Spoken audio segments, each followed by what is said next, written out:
We get the heat on. Yeah. What's your drop dead temperature? What's that? Like, what temperature is it where you say I need to turn the heat on? So I'm a little bit different. In the morning, I'm always very cold. At night, I'm never cold. Like I'll sleep, no shirt, just shorts, whatever, perfectly fine. I wake up though, I'm freezing because I sleep with a fan on too. Oh, I sleep with a fan on. Yeah, I love it. I like it like extremely cold. Okay, like what? Like I wouldn't be uncomfortable at night if it was like around 60. Really? Yeah. I mean, that's too low. I am like 65 is our number. If it hits 65 in the house, we put the heat on. Jeez. What are you living in an inferno? 75? Like what goes on?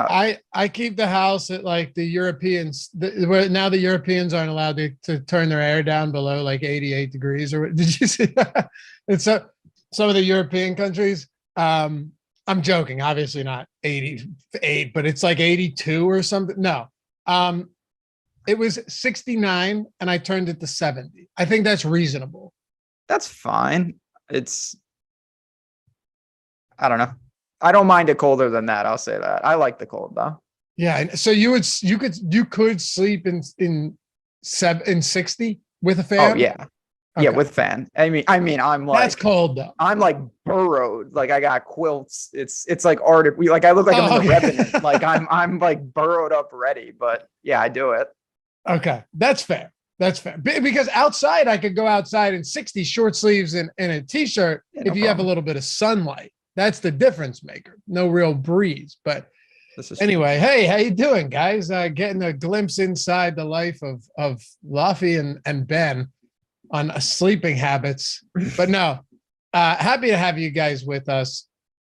I go oscillating fan and ceiling fan, by the way. I like the white noise. I can't sleep without any noise. I need white noise. I leave the TV on.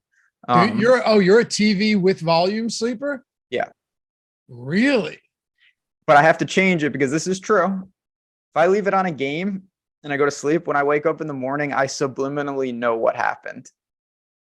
Because your brain is still processing it. Yeah. I hate that feeling. You wake up and you're just like, son of a bitch, that bet did not win, even though I didn't see the end of the game. Yep. I have dreams sometimes that they did win. Or it's something crazy because I fall asleep mid-game, but then you wake up and you're like, no, it didn't. Yeah. You just know. So yeah, I got you. But happy to have you guys with us as always. It's the first look show for week 11 NFL edition right here on the Stokastic YouTube channel, presented by PrizePicks. I'm Dave Loughran at Loughie_D on Twitter, LOUGHY_D, joined by Ben Rasa at JazzRaz himself. What's good, brother? Nothing. We're getting to Thanksgiving. That's rapidly approaching. I think that's the pinnacle of the year. But before that, we get a nice little slate to break down. Quality games here, a little bit of everything. So it's a good time of the year in the NFL. I'm actually really excited to get into these games. Yeah, me too. Very weird. There's no value on this slate at a lot. I like that. Yeah, it makes it interesting.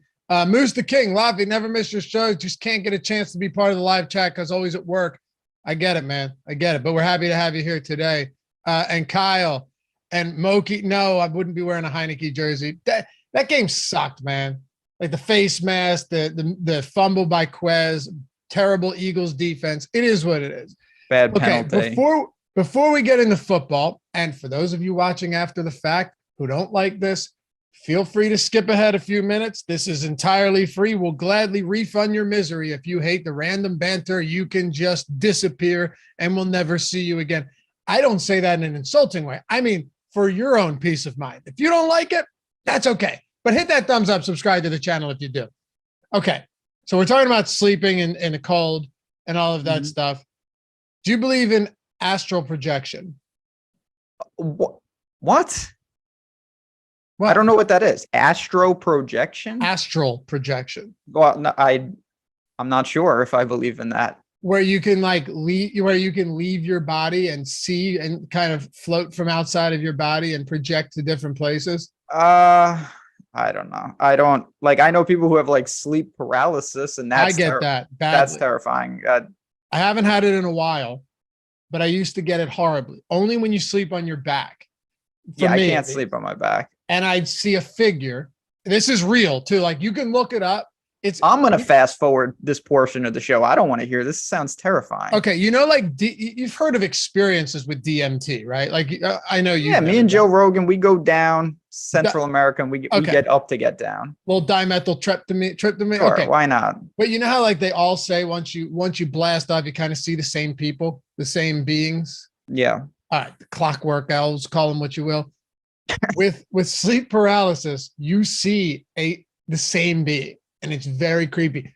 And it comes over you. It hovers over you. Some say it sits on their chest. Not me. It just hovers. You can't move. Horrible. My wife has seen me doing it. She has to like shake me awake. But why do so many people see a being with a top hat? What? Yes. Look it up. Look up like sleep paralysis figure. The most common one has a top hat. Explain that to me. Because were top hats around when sleep paralysis originated? Like Mr. Peanut? Like a Mr. Peanut? He's got a hat. I guess so, yeah. I don't know. I don't know anything about this. I am learning on the fly. I'll just say, maybe there's a connection. A hot take, never before uttered in human civilization. Mr. Peanut and sleep paralysis are related. Literally, no one's ever said that sentence. That's a new sentence in the world. The figure has a monocle too. Yeah, of course he does. He's the Monopoly man. Yeah. No, it's one of the worst. It's one of the worst experiences you can ever go. I'm not even kidding. It's horrible. Haven't had it in years, but it is horrible. Anyway, look into astral projection. Get back to me. We'll revisit. I will next week. I'm going to update you. I thought you'd have some takes, to be honest with you. I will. I just, I only like to spew nonsense about things I'm informed on. I don't know what that is. So for the Thanksgiving show, it's a little tease of what you're going to expect next week. I will have an update on astral projections. Wouldn't you be stoked to be able to just climb out of your body while you're sleeping, cruise out your window and float around the neighborhood? No, I'll stay right where I am. Why would I want to do that? Like Aladdin? What? I don't need no carpet. Like I'm just chilling. I need to rest. Are you serious? You wouldn't want your body? You wouldn't want to do that? No, not particularly. That's insane. What you wouldn't want to be able to astral project, to fly around? No, you can't die. How do you know? I don't. Yeah, exactly. You don't know what you're talking about. Maybe all these people that die in their sleep were astral projecting. Yeah, like the Matrix. You can't die. Well, turns out bad things can happen if you screw up the whatever that is. I'd give it a whirl. No doubt about it. I'd be so stoked to be able to do that. Anyway. What did you make? Bring it back to civilization. I want to get your take on some of these. Jeff Saturday, the Broncos disgraced themselves again, but a new contender has emerged. The Raiders coach is going to get fired, isn't he? You think McDaniels is gone? I really do.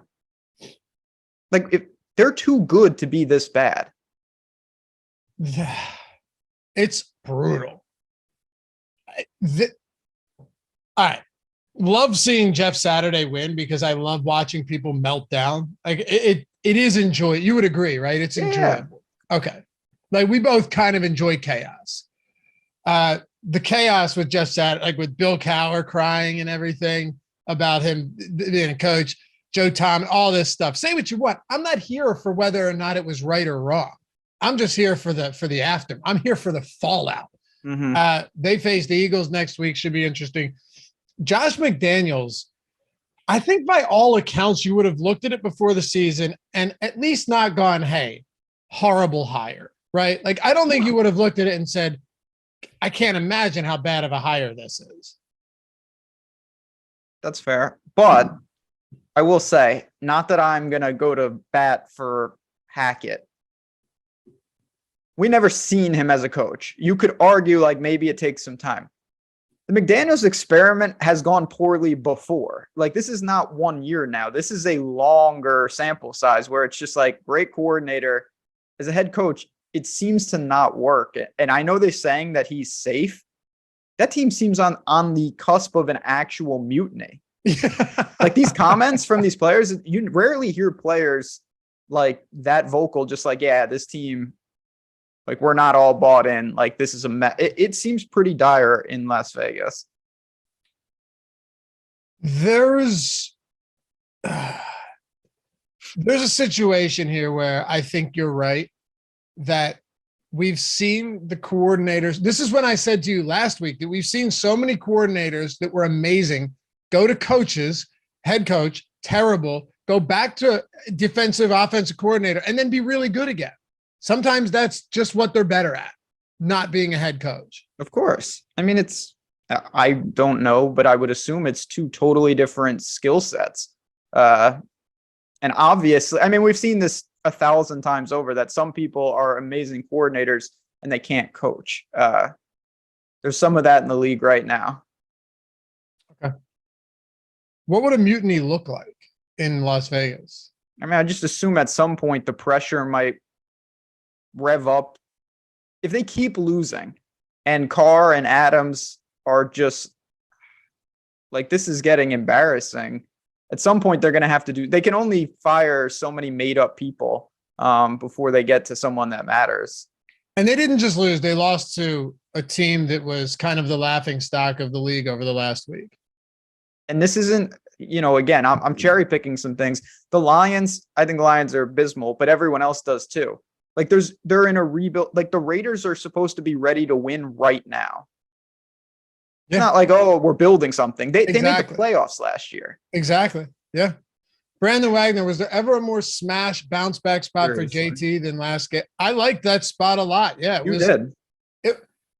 Because the Raiders were in just as much turmoil as the Colts were. Obviously, we look at it now and say it was a smash spot, and you can say that Jeff Saturday fixed that offensive line and Jonathan Taylor was cheaper than he's been all year, but that obviously could have gone the other way too. So make no mistakes about it. That could have gone south.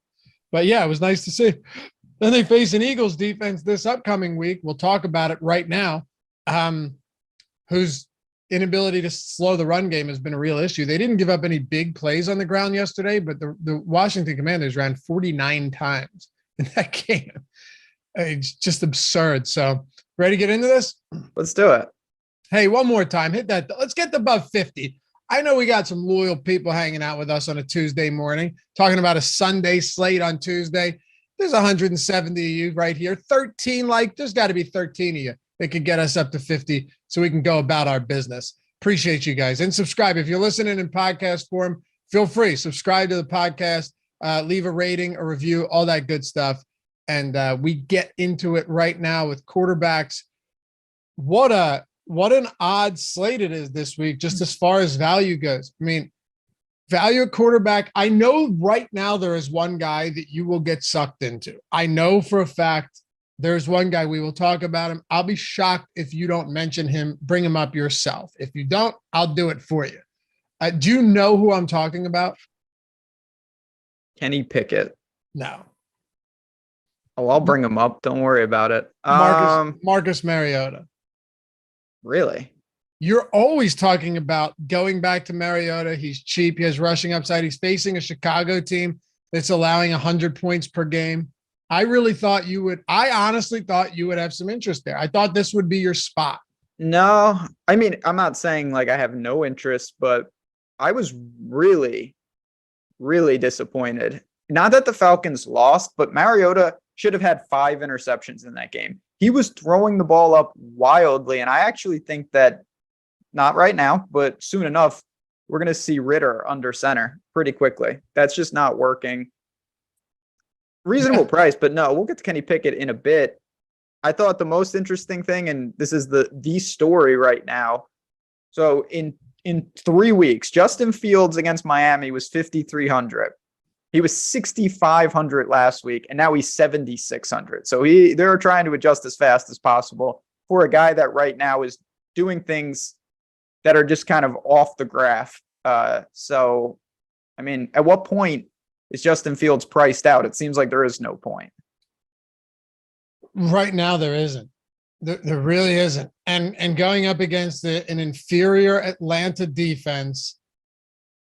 Yeah. I mean, were you underweight on Fields last week? Where were you on Fields? So that was a typical me. Like on the Tuesday show, I was like, I'm just playing him and I'll figure out the rest later.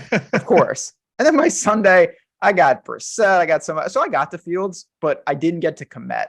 And I knew that was going to be a stand in some regards, and it did not work out because Komet, I thought he ran incredibly lucky, but that's the risk you take. So I got to some Fields, but not enough, obviously. Led the league in rushing 2 weeks in a row. Amazing, isn't it? It's just incredible what he's doing right now. And the most amazing part is they are scoring 30 points per game over the last 3 weeks, and they're 0-3. They've arguably become the best DFS shootout conditions team in the league right now. Yeah, they have everything. Like the defense is terrible, though, is what I'm saying. And the offense that's every ingredient. Yeah, like, right. The offense keep it is close. Yeah. That was the only reason I asked you about Mariota. But yeah, Matt Kajeski and I talked about it on the Thursday Night Football show last week. He had talked about, there being some whispers that you could see Desmond Ridder. I disagreed with him that it would be immediately, but agree that if, yes, Mariota continues to struggle, then sure, you could see Desmond Ridder sooner than later. I'll ask you more about the Falcons once we get into the position players, but the skill position players, but Josh Allen, Jalen Hurts against Indy. We talked about Fields. At this point, Fields should be, it feels like, the same price as all of these other guys, but he's still cheaper. How do we come to terms with the Lamar Jackson still being really expensive? I know that he still has the upside, Ben. I'm not saying that he can't have those big games. And I far be it for me to be like, hey, look at those recent games. He's been terrible. But if you look at those recent games, there's enough of them to go back and say, man, Lamar Jackson hasn't had a week that would win you a tournament, or even, no, not win you, but even get close since week 3 against New England. Outside of that, 15, 15, 18, 10, 21, 17. He's been, from a fantasy standpoint, despite the fact that they're getting wins, won 4 of their last 5, he's been pedestrian. So he has. There's no arguing that. It's very difficult to frame it in context, because you can talk about what he's doing on the whole, and more often than not, it's bad. Or you could say, let's see, it's about 10 games. In 20% of them, he's gone over 40 fantasy points. Like, he's done that twice this year. Justin Fields has done it twice. Not many players have even done it once. So, like, it's there, but more often than not, I think the biggest problem, he's not even coming close to what you need through the air. Like, his passing volume right now, Mariota bucket. Yeah. That's not going to get it done, because then you need a 100-yard bonus. And he's still on the outside looking in for that. Fields is just off the charts right now. So it literally doesn't matter what Fields does passing in some regards if he's going to rush like this. I'm still a little scared, because when I look at Lamar, it's the type of guy, doesn't it feel like he's going to have a couple more of those games this year? No doubt. That's why I said, like, I don't just want to look at recent performances, but you laid it out nicely. It hasn't just been that he's, Hurts has a lot of those, 20, 23, 24-point games. Yep. Allen has some of those. All of these guys do. Lamar's been having mid-teen games. And then you lost Bateman for the year. Who knows? Maybe Deshaun Jackson adds an additional spark. Mark Andrews might not be back this week. Kenyon Drake had 24 rushing attempts in that Monday night win against New Orleans before the bye week. So, like, if Andrews isn't back and we know that Bateman's out, I'm not saying Isaiah Likely isn't a nice little fill in there, but you could be looking at yet another situation where Lamar doesn't have to do a ton. What are they, 11.5, 12.5 point favorites last I looked? Against up to 13. So it's up to 13. So That's not good. That's not good. No. Right. Because you need upside. This is what we just talked about with the Bears. Like if the Bears were playing, they would have to be a college team. But if they were like 30-point, 20-point, like you don't want that for your quarterback when you need it to get out of control. And I do worry that Lamar is going to be even less likely to take it upon himself in a game they could control. They're starting to get it together. It's just weird though, because Josh Allen, he's making all sorts of mistakes. They're calling for a potential blizzard. So we got to keep an eye on that. You're going to see Fields. I said last week, I thought Fields would be maybe the most popular play. He's going to be more popular this week, isn't he? He's got to be at this point. You know, people wanted to buck the big game from week 9 in week 10. They wanted to, you know, it felt like, in a way, it felt like a smart fade because it's like he's Komet and Mooney. It's not like they pass a lot. So then if you're stacking, and it worked again. Now you probably have people that have been converted a lot more. That are like, I'm just playing. This will be the game that he just goes back to. I mean, as good as he's been, and I'm a big Justin Fields fan, he also has a 60-yard rushing touchdown in 2 straight games, which I don't care who you are, that's not sustainable. Right. So like you take some of the craziness away, and he's still been very good. But it's tough though. I really don't know. Maybe this is a week to live more in the savings than to pay up. Maybe. Let's talk about it. I do like Hurts though, by the way, against the Colts quite a bit here. I think this is a nice little spot to bounce back for Jalen Hurts. Not even that he had a horrible game. You know, he rushed for a touchdown, threw 2 touchdowns, did get an interception, get picked off once. Hurts against the Colts to me is a nice spot. By the way, Kieran Manning, good day from Australia, mates. 2:20 in the morning. He's over there. That's awesome. I was gonna say it's Wednesday there. Yeah. Yeah, definitely. Yeah. They're ahead of us, right? Yeah. So, yeah, because they're always celebrating New Year's when it's November. Yeah. What? Nothing. Don't worry about it. No. Was that a joke or I missed that? No, it was a joke. I was saying they're so far ahead. They celebrate New Year's in November.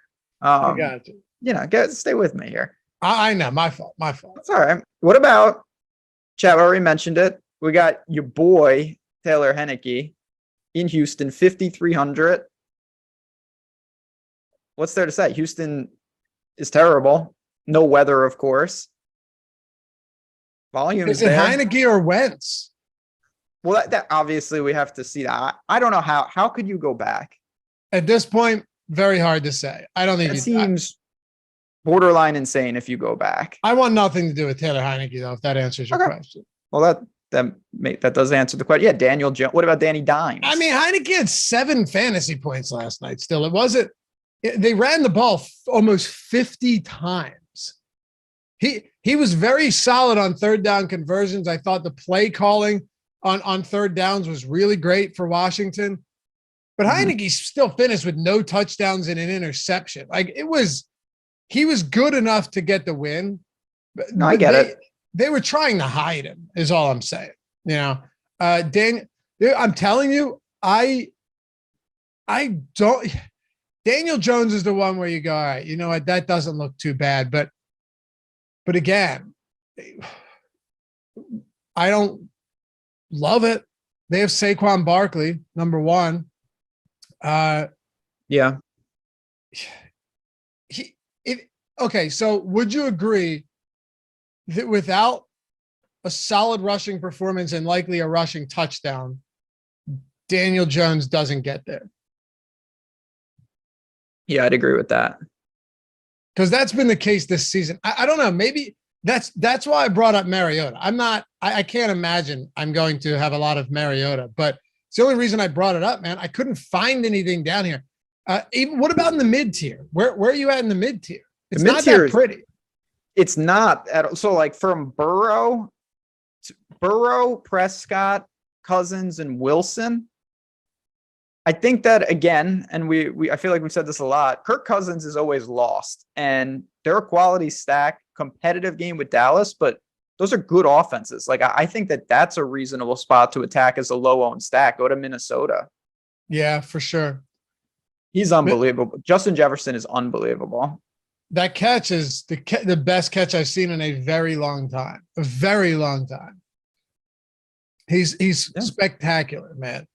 Could have had him. Joe Burrow. Sorry, what's that? I said the Eagles could have had him. Thanks, pal. Joe Burrow and Dak Prescott are the two guys I had written down here. Had checked off. I think Dak against Minnesota is really interesting. You're not paying a massive premium on CeeDee Lamb either, which is kind of nice. You know, he's up there, but he's not up there. And then you got some cheaper pass catching options from Schultz to Gallup if you were looking to go that route in the event that this game shoots out. I don't have an issue with that. And then Joe Burrow's interesting too. What's the total in that game? Probably like 44.5, 43, probably even lower. 42. Yeah. Okay. I think the Steelers are going to beat them. So yeah, you think Steelers get the season sweep? Yeah.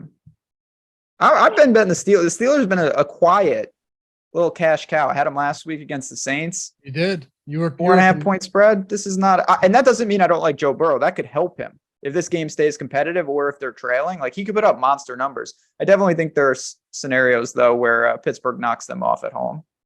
Okay. So yeah, Rager. Let's go. Who?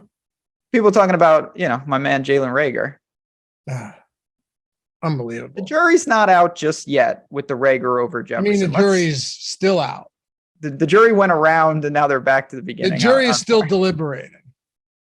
Yeah. I don't even know what team Jalen Rager's on, but he's Justin Jefferson's teammate. Oh, well, see, it's a coincidence. I think not. He gets to town and now he taught him how to make these spectacular catches. To be clear, though, this is a bit, right? Like the jury is not still out on Jalen. There is a scenario, maybe if he could astral glide or whatever the hell you were calling it, astral projection, yes, whatever the fuck it's called. Him and Laquan Treadwell. I knew you were going to mention Treadwell, who was also on the Minnesota Vikings. They both could have been great players. It just didn't work. Yeah. And Laviska Shenault, but that Treadwell the most of the three. At least Chenault's still having some of an impact. Yeah, he scored the other day. On a long, 50-yard, should have been a passing touchdown. But, yeah, come on. Astro gliding. Yeah, I knew you'd like that. It sounds fun. All right. Go ahead. I don't have any other cheap quarterbacks. I don't think you need. I mean, we talk about this all the time. You can only play, obviously, you can only play one quarterback. You don't need to get crazy. Like the stack itself can leverage you even with a really good player. Like Kirk Cousins is quote unquote crazy. You don't need to reach for, someone extremely aggressive unless you really think that they can pay off in a ceiling. But I don't. I have one for you. Russell Wilson. What if, Ben, Jameis Winston reclaims the starting job against the Los Angeles Rams this week? I'd rather play Pickett. Okay. We've been waiting on the Saints for too long now, and I've just kind of given up. Okay, that's fair. That was the only other one that I saw that was worth it. What about Matt Ryan? No. Matt Ryan had a 40-yard rush last week. That's sick. That is the most unsustainable thing I've ever heard of. Lumbering down the sideline. That was crazy. Yeah, that should have got Josh McDaniels and his entire staff fired right there. Yes. This is what I'm saying. It's just like the Cardinals 2 weeks ago when Geno Smith he wasn't even running. He was just trotting around because there was no one in the screen. Yes, right. Seattle slowly finally got knocked off. Yes, I'm sure you're pleased. It's going to take more than that, but anything else? Still probably 2 games up in the division though. Yeah, the Rams are just very broken. Check this out. Okay, Seahawks are they're 6-5 or 6-4. They haven't had a bye week. 49ers 5-4, Cardinals 4-6, Rams in the basement at 3-6. And now Cooper Kupp's done for at least a month, probably. Yeah, the Rams. Troy just said there's no one from the Rams is playable. I think that might just be the going rule for a month. No way. What? No way. If Stafford comes back and you remove a 33% target share, you're telling me like a fourth. Higbee's going to be the chalkiest tight end on the slate this week. You don't think? Yeah, I mean, I take it back. Higbee could be playable. This is not going to be like Van Jefferson plug-in plays. No. I'm not saying that. I was also using the if statement. I should have amended that. If Stafford comes back, that changes it. With John Walford. Oh, I want nothing. Okay. That was horrible. They should have put Perkins in more. They did. They tried. Yeah, but I'm saying like they kept rotating him in, right? Oh, I'm 100% with you. He at least he can move. He's got a real dual threat ability. Listen, he's not Justin Fields. I'm not saying that. But what I'm saying is when you're in a scenario such as the Rams were, or even Chicago, where they couldn't get any, let your quarterback run and make life difficult for defenses. Think about like Lamar Jackson's backup, Tyler Huntley. It's perfect because he doesn't need to be a sharp shooter. If he needs to run, he can run. He doesn't have to be great. Don't you think though, just to get some life back in that offense, they should have been like drop back and take off, you know? Of course. I've always advocated for that. It's also insane that we're in a world now where you're like, he's not Justin Fields, as if that's like some huge compliment. I meant from a rushing standpoint. No, I know, but isn't it crazy how quickly it's changed? Like, yes, absolutely. Last year we'd for sure have said he's not Lamar Jackson. Yeah, like he is Justin Fields, and it would be a knock. Like, it's crazy. But okay, let me just say, Cooper Kupp is averaging 11 targets per game. If Stafford is back, this offense stinks. You still have to throw the ball and they can't run it. There has to be volume somewhere. Well, you can rule out them running it. This is the worst rushing attack I've ever seen. Yeah, it's atrocious. And there's no salvaging it either. There's no one that's going to swoop in and fix this. It's just not going to happen. They're averaging 68 rushing yards per game. The Bears are averaging 200 per game. Yeah, that's a difference. What's there to say? We'll see what opens up. But last question: if Stafford is ruled in, will you go to the stack? Oh man, like him, Jefferson, and Higbee. Run it back with Kamara. It's getting a little dangerous. It's so tough to trust McVay right now. Like, isn't it a little bit surprising that this, comes into the league, youngest coach, a savant, a genius, play calling mastermind, and then they win the Super Bowl. You're like, yeah, okay, because there've been questions back and forth, and now you look at him and you're thinking, figure anything out to give your team a little bit of life, and they haven't been able to do it. I don't know what to tell you. I don't intend on. No, I don't think I wasn't getting to the stack when Cooper Kupp was active. So I would definitely want pieces though, because they are inexpensive. They are cheap, and Stafford, it's just a huge target share for Cooper Kupp, man. Like that is such a massive target share that you're talking about a 30% target share on the season. That's basically a third of all the targets that this team has thrown is off the field. Double-digit targets have to be dispersed. There's no arguing that. Yep. Anyway, want to talk some running backs? Let's talk some running backs. All right. Hey, before we do though, PrizePicks.com.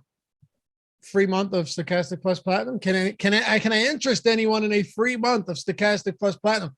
Can I interest anybody in $100 first match deposit bonus? or a sick format where, especially if you're in non-legal betting states, this is how you scratch that itch.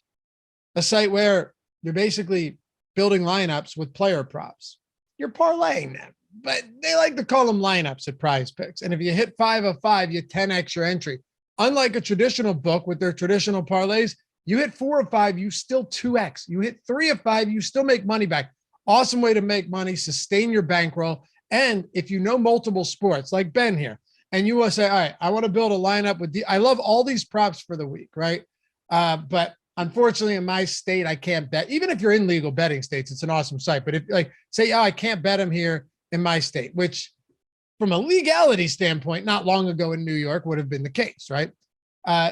You go, oh, I love these college football props, NFL props, and this basketball one. You could put them all in the same lineup. It's very cool. A lot of different ways to play it, a million different sports, a million different props, a lot of ways to find edges too. Some of these touchdown props, because you're talking like over under half a touchdown, no juice. So, we talked about this so much last year, Ben, where it'd be like Jonathan Taylor over under half a touchdown, and you're not playing against the field. So you're free squaring so many of these if you can get the right ones. That's actually an edge that's not fully utilized. Just to kind of talk that through. When you've got giant numbers, you can just bump up the number and it doesn't really change much. You're changing by maybe like 1%, a 0.5%. You can't move the touchdown prop to 1.5 because then you could just go under, right, where like the true number of touchdowns is probably like 0.7, 0.8, 0.4. So like you're getting massive edges when you just have to choose over or under a half. Like the juice is massive and you don't pay any on PrizePicks. It's crazy. And like I said, you sign up using the link in the description or the one in chat, 1 free month of Stokastic Plus Platinum. I mean, you want to talk about a sweetener. That's $120 value. All of the tools that we have on the site, not Fantasy Cruncher. We don't own Fantasy Cruncher. We just host it. But since it's a free month, you can get that add-on. We have the new lineup generator too, which is sick. You can generate lineups. You can export them to CSV. You can do tournament style. You can do cash game, balance, however you want to do it. We have the ownership, player projections, top stack tool, all that. Check it out. PrizePicks, link in the description and in the chat. I'll tell you another way too, later in the show to get 2 free months of Stokastic Plus Platinum, but it'll likely be in states where PrizePicks isn't available. So take advantage of either one of these. And if you just want 3 free days of Stokastic Plus NFL, all of our NFL products for 3 days, you can hit that link in the description as well. Okay. Let's get into this running back position here. At the top, you have Barkley against Detroit. Objectively a good matchup. Nick Chubb against Buffalo. Interesting. The run defense, has had some holes. Dalvin Cook against Dallas. Jonathan Taylor against Philly. I do think that's a good spot. Kamara against the Rams. I'm just running down these 7K and up guys. Josh Jacobs against Denver. He annihilated them last time out. And then rounded out with Joe Mixon coming off the game of his life against the Pittsburgh Steelers. What are we doing at the top of the position? Yeah, so you definitely have got, I wouldn't say like the best can't miss matchups, but you also don't have, in my opinion, terrible matchups. Like even some of these strong teams, Philadelphia, clearly their weaknesses against the run. Dallas, not like super strong at stopping the run, 4.8 yards allowed per carry, 26th in the league. Kamara against the Rams. Chubb could be in a blizzard. And then Saquon obviously has a somewhat dream matchup. So it seems pretty good. It's just a very deep position. We've got, 7 backs north of 7K, 3 in the 8s, 4 in the 7s. A lot of options to choose from. And if we're playing like the eliminator game, it's not obvious who I would kick out right off the bat. You can make a pretty strong case for all of them. I think Chubb would be the guy that I'm most soured on because of the weather. How would you rank them? Right. I know it's tough. Yep. It's going to be cold and potentially snowing in Buffalo. How would you rank them? So where we start, all of them or just like the top couple? Like say you have, all right. So there's 7 above 7K. Yep. Are there none you want to eliminate? Like Dalvin Cook's workload is a little bit concerning in this offense right now. I think it's a fine spot. Nick Chubb at that price point is so tough because he doesn't catch passes. I think there's a couple guys here that I might not lean heavily into. Alvin Kamara scares me right now because this offense is falling flat. He looked great. The only where they're winning games is when Alvin Kamara has monster games too. So it's tough. Yeah. I mean, certainly the tools here at Stokastic will do some of the work. If you're going to tell me, like, who would I rather play, Jonathan Taylor or Dalvin Cook? I would rather play Jonathan Taylor. If you tell me that he's 5 times as owned, I would rather play Dalvin Cook. Like, I will roll the dice against those guys. Saquon, I think he's the highest priced guy, and he should be. I think Josh Jacobs and Jonathan Taylor are the next two that I have a lot of interest in. They just seem like they're in really good spots. The volume should be there, and the price is more than reasonable. No Mixon? He's tough. I'm obviously a big Mixon guy. I respect Pittsburgh's run defense a little more than I think the community does. I got it. It's one game. It's so crazy how one game changes it. Everybody after Cleveland was just like, Mixon. Oh, like you can't run. He's like the Rams. And then he explodes. I don't know. Pittsburgh's run defense is top 10 in rushing yards allowed per attempt. What did they do the first time? If this helps my narrative, I'll say it. If not, he had like 27 for 80 something. So yeah, not 27 for 82. That was an overtime game. Yeah, very 9 targets. That's what helped. Right. And overtime wasn't hurting him either. The mid-range is interesting though. Sanders is too expensive. I think that's clear out of the gate. Pierce is 6,500 against Washington. If Elliott misses another week, I don't think he will, but I'm not ruling that out at all. Tony Pollard against Minnesota would be another great play. He'll be popular for sure. What about old D-Mont in Chicago? Didn't work out last week. Hold on. Let me set the table for you here and get your opinion. But Khalil Herbert is dealing with a hip injury. So if Khalil Herbert's out of this backfield, he saw 10 attempts last game. That would at least make Montgomery interesting. I'll say if Herbert's active, I'm just full fade on the backfield, even in a decent spot. But if Herbert's out, that could make things intriguing to me.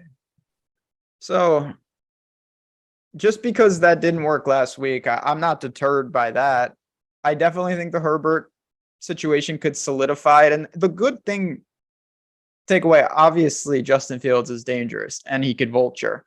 But when we see Justin Fields, they're 60-yard touchdowns. They're not 1-yard touchdowns typically. So D-Mon, and I watched some of that game.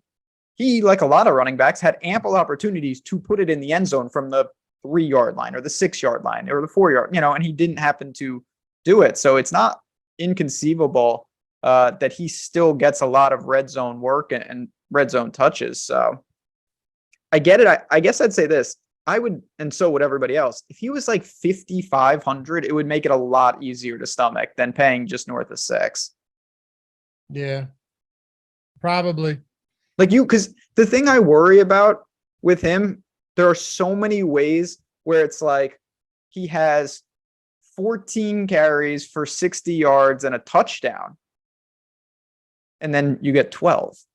I know. It's like, wait, that was what I wanted. Like, what is his ceiling realistically? Is it he has to score twice? He's Nick Chubb? Like, yeah, that's a good point. If Herbert's out, though, I think 20 touches is very much in play. That's all I can say. I don't know about the production, but I would think 20 touches is in play if Khalil Herbert sits.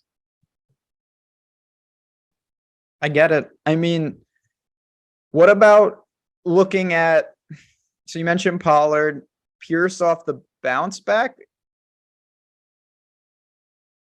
Pierce still got a lot of work last game. He just, they stink. Yeah, and he didn't score. He was 6 yards short of the bonus. That was about as bad as it could go. Yeah, exactly. He had 20 looks again, 27 the week before, 20 looks the week before that, 24, 29, 31, 20, 22. That's crazy. He's seen at least 20 looks in 7 straight games. Yeah, man. Shit. The volume is real. Yeah, it's real. All right. They're not going back to Rex Burkhead. No. Lost Profit. Laffy, let me get a shout out, please. Never got a shout out before on this channel. Show me Now some you love, have. brother. No, I'm just kidding. What's up, man? We love everybody here. Appreciate you watching. Yeah, you get a shout out. Everyone gets a shout out, Ben. Yeah, if you show up, you're supporting us on a Tuesday, especially this show. This is a tight-knit community. We got a lot of loyal listeners that bear with our nonsense. So absolutely get a shout out. Plenty of nonsense on a show like this, but that's okay. It's a Tuesday morning. Anyway, Brian Robinson? Who? Brian Robinson? Najee? I see a lot of people talk. No, I'm not going to Najee, but you can. I would understand. I would understand. Here's your 5,500. But like he had 20 carries last week and didn't have 10 fantasy points. Again, I'm not trying to just, bake it all down to one game, but it isn't one game. I'm saying that he hasn't eclipsed 14 fantasy points all season. And last game, he had all the volume that you would have hoped as far as a running back goes, 20 carries, and still doesn't get there. They're not ever going to be a high-scoring team, even if they win. We're going to lean on their defense. He had one target in that game that they played competitively and won. It's ugly, man. I do get it. I'll be honest with you. 5,500, I understand playing Najee Harris and being like, hey, at 5,500, it's worth the risk. I'm not just going to say it's not viable at all. Just as like Joe Mixon was struggling. But Joe Mixon's also on an offense that can get you into the red zone routinely. With Mixon or with Harris, you're going to need, okay, would you agree that for a big game, you're going to need him to rip off some big runs and house one of them? Him and Montgomery to me have more similarities than differences. I think that's fair. But I think one offense is still better. The difference there, though, is that they have a rushing quarterback. Yeah. Pickett moves, though. I know it's not Fields, but Pickett moves. Nobody's Fields, Ben. Of course not. It's Najee Harris might actually be popular. There's not popular. Well, then I definitely won't play him. Well, not popular, but not unowned either, because it's ugly down here at the bottom. It really is. Drake. What? Drake? Well, I think Gus Edwards is expected to be back. If Gus Edwards is out, yeah. I'll go to Drake for sure if Gus Edwards is out. Plan to be available. Yeah, whatever that means. Harbaugh's a tough guy to trust in that sense. Yeah. Okay. That's one. I mean, I think it's pretty clear that if Edwards sits and it clears the deck as a 13-point fit, we just saw what the Ravens would do if they dominated an opponent. Yeah. And it was the Kenyon Drake show. Absolutely. What about the backs for the Washington Commanders? If I played one, it would be Gibson. Just because I think that you're talking about tournaments, you're talking about ceiling. It's almost impossible to have a real ceiling if you can't catch. And you don't have the volume. There's just no path. So I don't mind Gibson. It's a good matchup.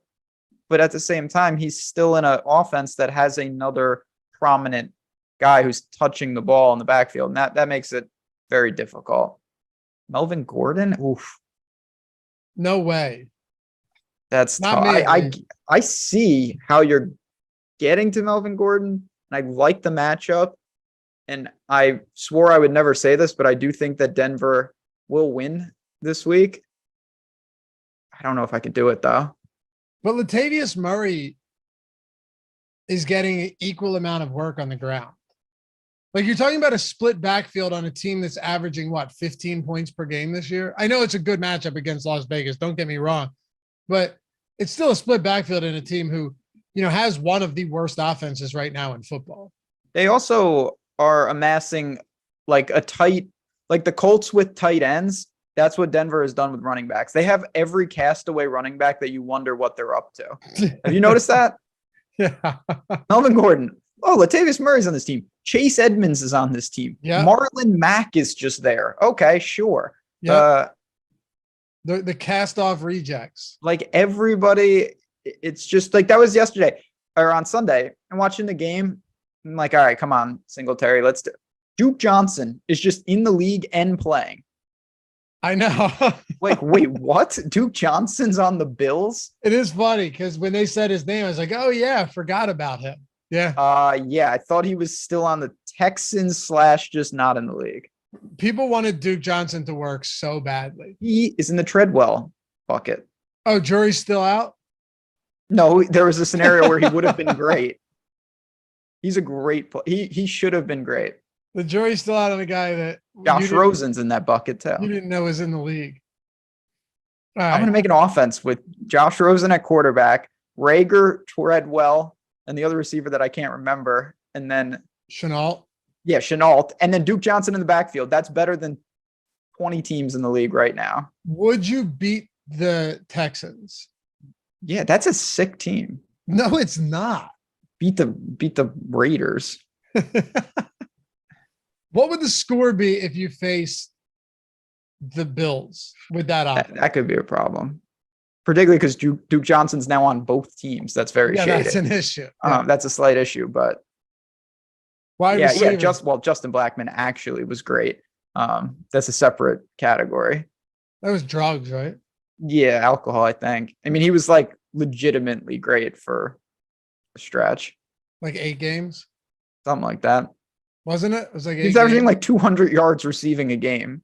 Yeah. I swear he played like 8 games that year. Yeah, it wasn't a long time. Hold on. Go ahead. Go to the videotape. 2012, 2013. Jeez, it's been a decade. Oh, he played 16 games. All right. He had some numbers. I think you're misremembering how good he was. He had 800 yards. Yeah, it was in one game though. 800-yard receiving game. That's pretty good. He had one game with 236 yards. Yeah. Oh, yeah, there you go. Okay. How many career 100-yard games did he have? 3. 2. He had a 190-yard game against Denver. Oh my God, 20 targets. Yeah. See? The guy was doing some things. 20 targets. VTech? No, he went to Oklahoma State. How do you get suspended and never come? Like, what were the details there? Because Josh Gordon's been in and out 46 times. I don't know. Huh. Do you think Blackman would have legitimately been good for years if he continued playing? I mean, it seems that way. Obviously, that everybody always like, oh, if he would have been amazing, or maybe he wouldn't have been. It seemed like that guy was a player, though. Imagine how good he would have been if he was playing sober. Sober? That would help. Yeah. You know, that'd be crazy. Okay. Wide receivers. Justin Jefferson. Woo. Yeah, I tell you, Devontae Adams, despite the fact that they're losing a lot of games, is still producing monster numbers. And I know he was pretty decent against Patrick Surtain in Denver earlier this year, 9 for 101. But I don't know, dude. With all these high-priced players and very little value on this slate, I think you're just gonna have to trim fat, even if on other slates they'd be in really good spots. Yeah, and I'm saying you don't. Surtain is an absolute stud. Like, he's one of the few cornerbacks where I'm like, okay, I'm not sure I want to deal with this if I don't have to. So you got Diggs in the snow, potentially. Obviously, Kupp is hurt. AJ Brown on the bounce back. I think CeeDee Lamb's an obvious target, and people are going to go there, but I love the spot for him. Against Minnesota, that game can get out of control. What's not to like? St. Brown, same range, 11 targets last week, just always super steady. Then you got a couple Bengals. What the hell happened to Amari Cooper last week? Oh, that was rough, huh?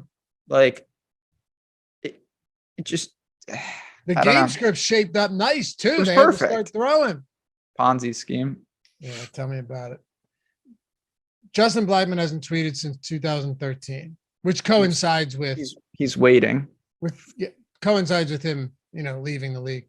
No, there's just a lot at the top. Honestly, if AJ Brown is okay, I know he banged his ankle up.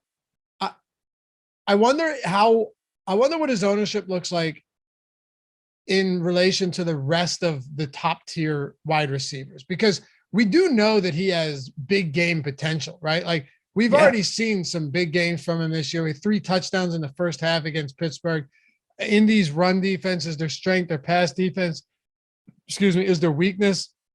That could get really interesting if he just kind of gets forgotten man among the high priced options.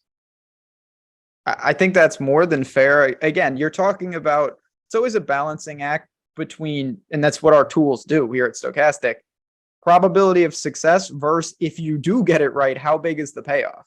Like if someone was 100% owned and everyone in the tournament played them, that doesn't really do anything. You know what I mean? So it's obviously that's an extreme example, but AJ Brown, I think in relation to the range, I think CeeDee Lamb and St. Brown outscore him the majority of the time. But when AJ Brown does outscore them, how much could it be by? You mentioned the guy put up 3 touchdowns and a half, and he's going to be a pairing with Jalen Hurts, who we both like. So I get it. I really do.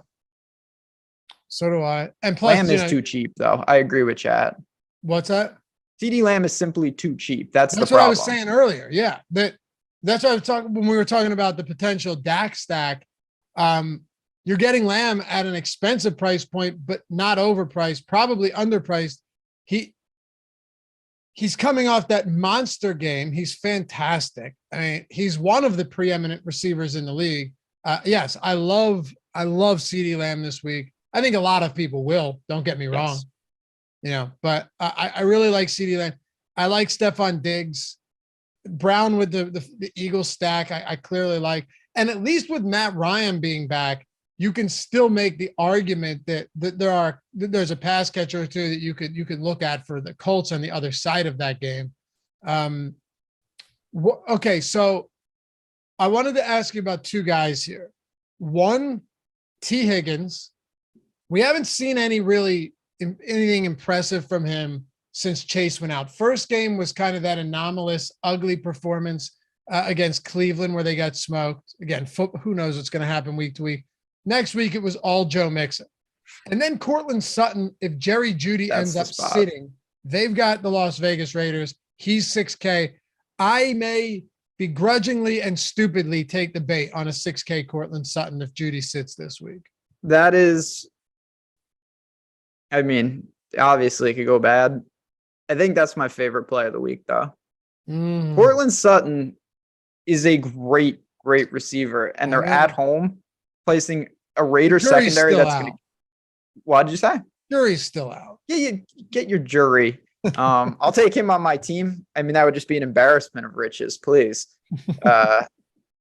Him and McLaurin right there are going to be a lethal 1-2 combo.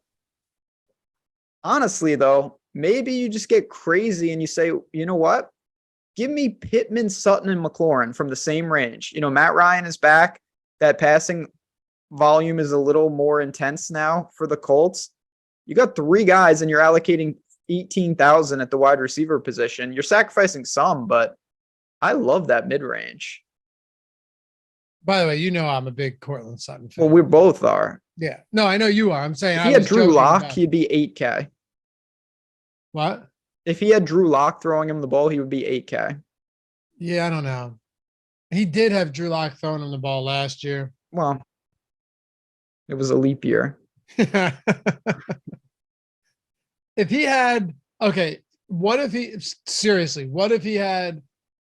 if Cortland Sutton was Josh Allen's top target? Yeah, he would be Stephon Diggs. Yeah, you would think so, right? Like he would be very close to that. There's a bunch of receivers in the league, and Cortland Sutton is one of them. So is McLaurin. So is Pittman. That if they were in the right situation, they would be amongst the best players in the league. I don't think that that's even debatable, honestly. What if Geno Smith was his quarterback? He's at least 7,300.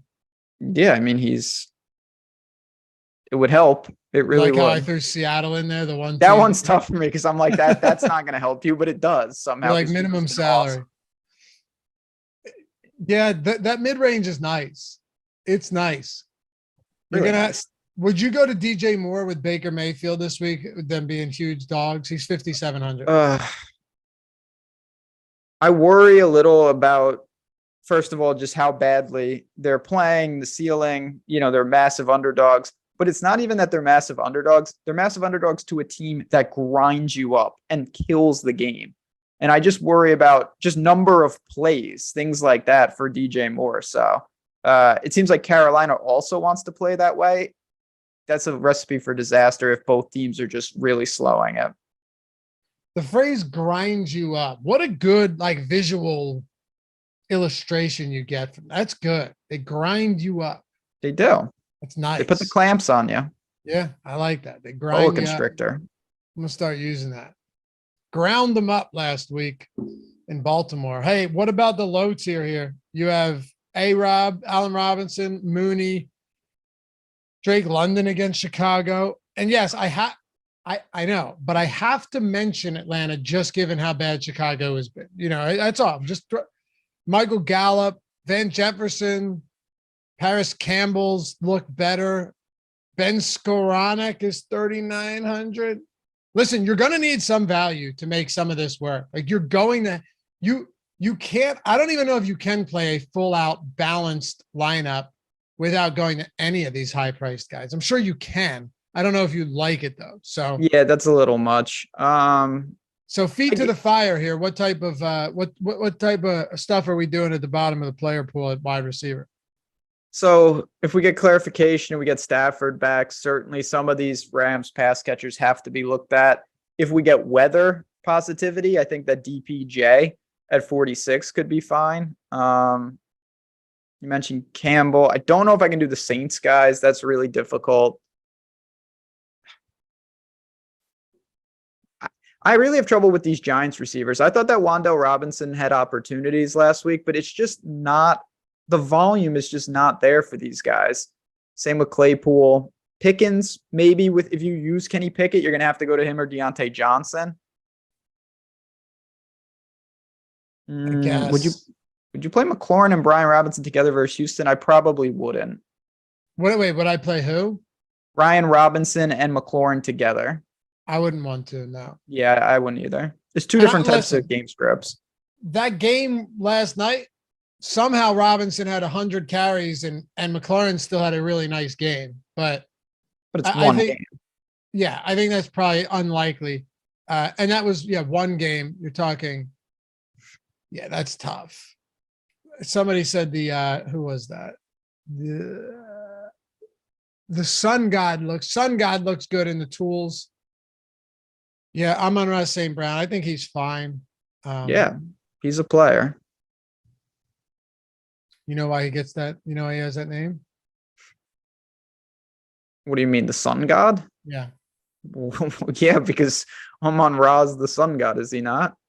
Oh, is that what it is? Yeah. I've got that on decent authority. No, you're right.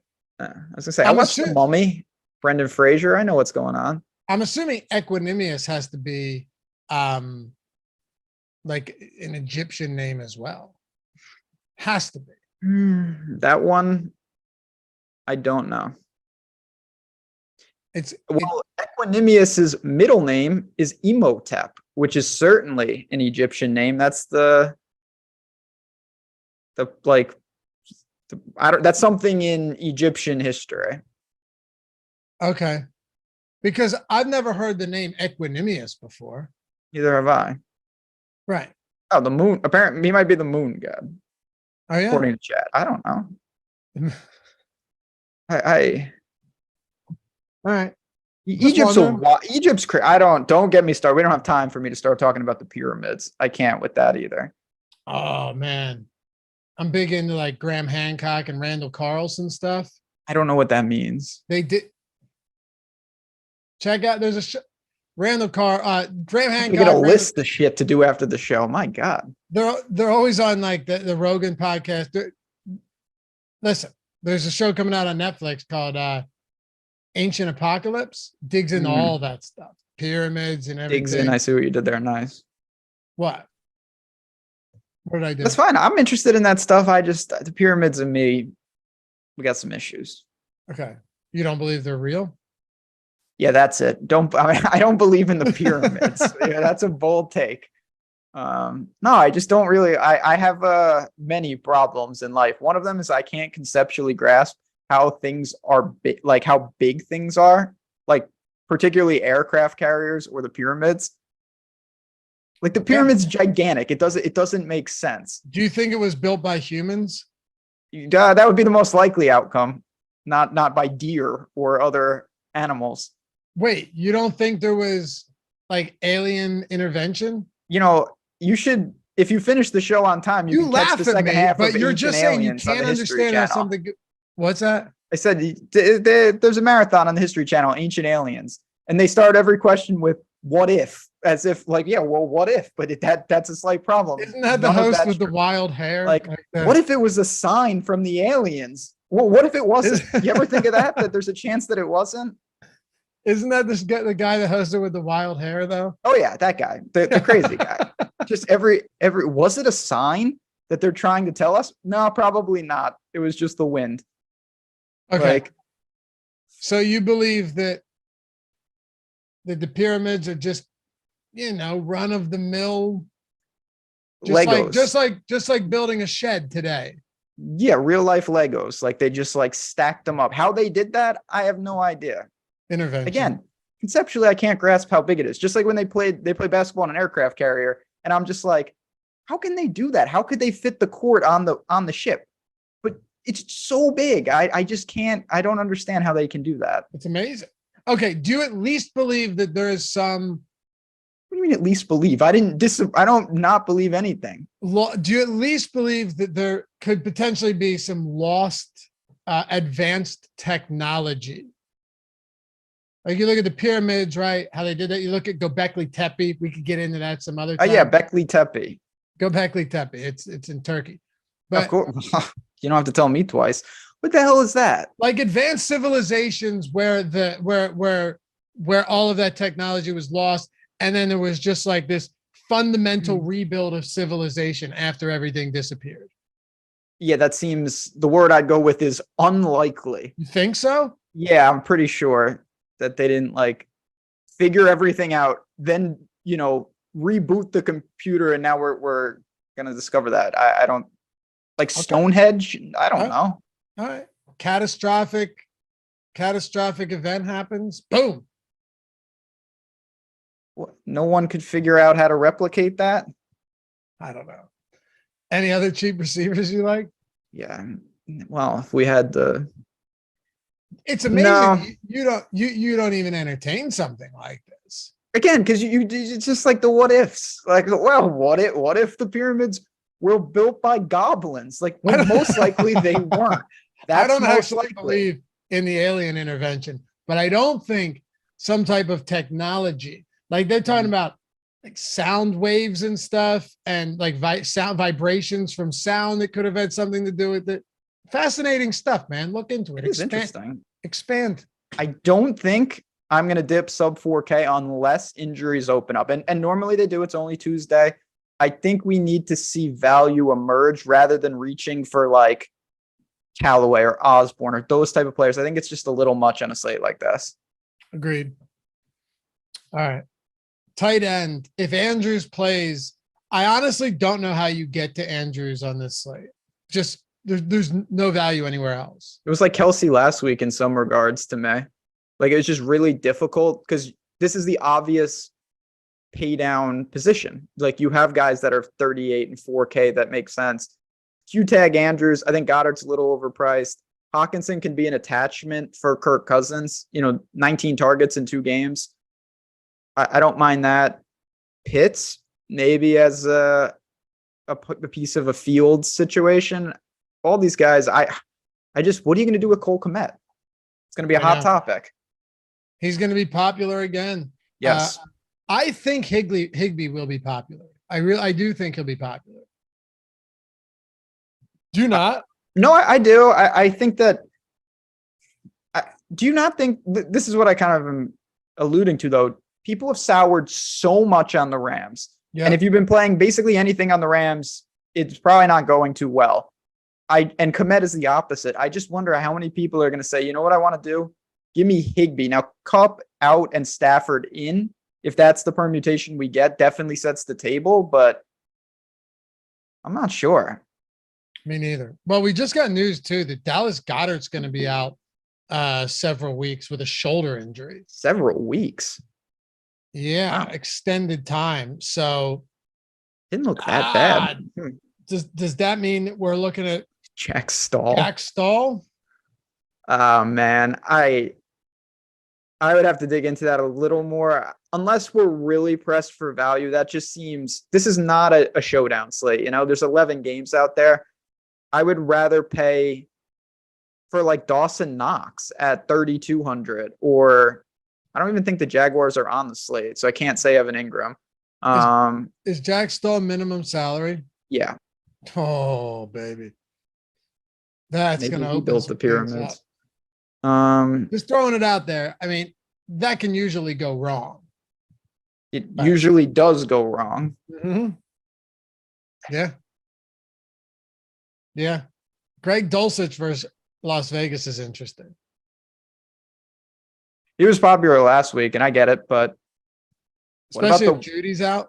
Wilson, Sutton, that guy, bring it back with Jacobs. Woo. Yeah. Yeah. Yeah. Hayden Hurst is 3,500. It's not all that bad. No. I actually think there's a lot at tight end this week. Just double tight end. You might have to in some spots, honestly. You might have to. Yeah. Depends on the value, but I agree. Right. In some spot, I'm saying like depending on what your build looks like, how many top high price guys you have, you're not doing it in like a Daniel Jones lineup or a Kenny Pickett lineup, but in some Josh Allen or Jalen Hurts lineups, it might be a necessary evil. All right, we'll close it out with a defense here. Laffy, before we real do, quick, though, I didn't know if you wanted to hit on this. 11 minutes ago, Kupp ankle surgery going to be placed on the IR for the Rams. If y'all wanted to give thoughts on that. Yeah, I mean, we know he's going to be out 4 to 6 weeks anyway. I don't know how much it matters at this point anyway. I mean, he's what? Week 11. That's it for them. Yeah, that's it. But I mean, like, what's the recovery time on this? Is it season? Or is it just IR? Done, why would you bring him back? Right. That's a good point. Like, unless they salvage, he's not coming back. That's a good point. Yep. No point at all. All right. Yeah, Mark Langford. Hey, Eagles needed a loss, right? That's how I'm going to look at it. Eagles needed a loss. All right. I have not a ton of defense here. Now, normally we always give one or two defenses, sub 3K, see if we can find some value there. Let's do that. And by the way, to all you almost 350 watching with us, shout out to you guys. You're the greatest. We need 8 likes till we get to 100. And Ben, yes, I would be remiss to not mention the 2 free months of Stokastic Plus Platinum when you sign up at BetMGM using the link in the description, in the chat as well. All you do is use that link, follow the steps, take $10, put it on any team to win. No, wait. Yeah, no, you don't know any bet. It doesn't matter. Any bet. And when that settles, you're getting 2 free months of Stokastic Plus Platinum. And if you have a little bit of extra money to spare, they're also giving you a $1,000 risk-free bet on your first bet. So that's massive. It's huge. The promo itself is something that a lot of people are taking advantage. The risk-free bet at BetMGM. We're just giving you the best of both worlds, where if you like to also play DFS, we're giving you 2 free months of the platinum, which is everything that we've got, all those tools, a really, really good opportunity. So you're getting the best of both worlds, whether you're predominantly betting or predominantly DFS. This is an offer that we think you're going to be really interested in, of course. And I know you've been saying this a lot, that it will be going to 1 month. That's not like a pitch from you. No, it's just true. Jordan Frank at like midnight DM'd us yesterday saying that we are working it down to 1 month. Yeah. We talked to them. So 2 free months, every tool on the site. If BetMGM is legal in your state, you wanted to get your foot in the door to Stokastic, but maybe you can't afford it right now. Maybe, you know, you were burned by another site or something, and now you just have, you know, reservations about that stuff. No need to with us, but I get what you're saying. 2 free months when you put $10 on any bet. You got to use that link though, otherwise we cannot find you. So check it out. All right, I'll give you one defense. What a And show. and I don't have a lot down here. I don't know how crazy it is to go to the Jets defense against New England. Jets defense against New England 2,800. No problem with that. I can't wait to read the comments on this show. This has been a show. This has been fun. I got 2 defenses that are really cheap. I think that make a lot of sense. One would be Cleveland if it's a blizzard. Like that's just going to be a crazy game, 2,300. Then 2 would be Pittsburgh. Pittsburgh at home against. I was saving that one for you. Yeah, that's a good spot. Now they could get -3. They're definitely live for that because the Bengals could hang 40, but they could also get to Burrow. He makes a couple mistakes and he's going to get his as well. But I think at 2,300, you have 2 good defenses down there. Are we talking potential blizzard conditions, or are you just using that as a? No. I mean, I could be wrong because we already had this rant on the show, so I won't go back. Like I log on to whatever and it's a storm of the century. It's like, oh wow, it might snow. Who knows? But they said it could be really bad up there. We've seen Allen struggle in bad weather, like wind and stuff, and they just force the football through the air. So I'm not saying that's going to be the case, but if it is, clearly you don't want to be messing around. He played at Wyoming. He can deal with it, but nobody plays better in those conditions. For sure. And more times than not, though, the weather is going to be more mild than is called for. So, hey, fun show, man. Yeah, I got a lot. I have my golf show coming up in 40 minutes, so I have to figure out astral projecting and astral. When you look it up, Tinak to Timidchim in Turkey, Göbekli Tepe, and I got to take DMT before the golf show. Yeah, and you have to figure out, for me, how the pyramids actually were built, or resign to the idea that they had advanced technology or alien intervention. This is easy. Or both. Oh, well, yes, it would have been, no. It would have been given to, the whole theory is that the aliens gave them the advanced technology. They gifted it to them. Yeah, like a free super chat or something like that. They said, take it. Okay, do you believe in aliens? No. Neither do I. Yeah. Oh no, but if I do, they clearly built the pyramids. I think that's a given. I actually don't. That's weird to me. Well, you just hate outer space and all that stuff. Yeah, I do. We don't have time for that. Okay. On the show or in life. So like UFOs are just always explained. Planes would be the word you're looking for. What? Planes. That's what they're called. Planes. All right. People, I just had this conversation the other day. I looked up and I'm like, holy shit, what is that? And it just happened to be like the glare of the sun. You know what it was? A plane. And it's like, yep. If I was crazy, I would tweet out, I just saw a UFO, and then I get retweets by weird people. All UFO means is it's an object that's flying and it's unidentified. But unidentified by me. What do I know? Yeah, so they're like there's weather balloons or something or whatever. But you don't think, okay, so there's nothing else out. It's just us. That would be the going theory out there. Okay, all right. It's very self-centered thinking, really, that we are the center of the universe. Yeah, no humans go around acting like that. So all right, appreciate you guys. Follow Ben at JazzRaz DFS, me at Loughran_D. Ben will be on the golf show at what, 1 o'clock with Jeff Ulrich? Yes, sir. Me and Jeff Ulrich, Tyler behind the glass with me, sticking with it. Last tournament of the swing season. It's a good one. Stop on by, even if it's just to ask me about some of these crazy takes. Beautiful. Hang out, 1 o'clock. Go take a break. We'll meet you back here in a little bit. Peace. Seriously though, people like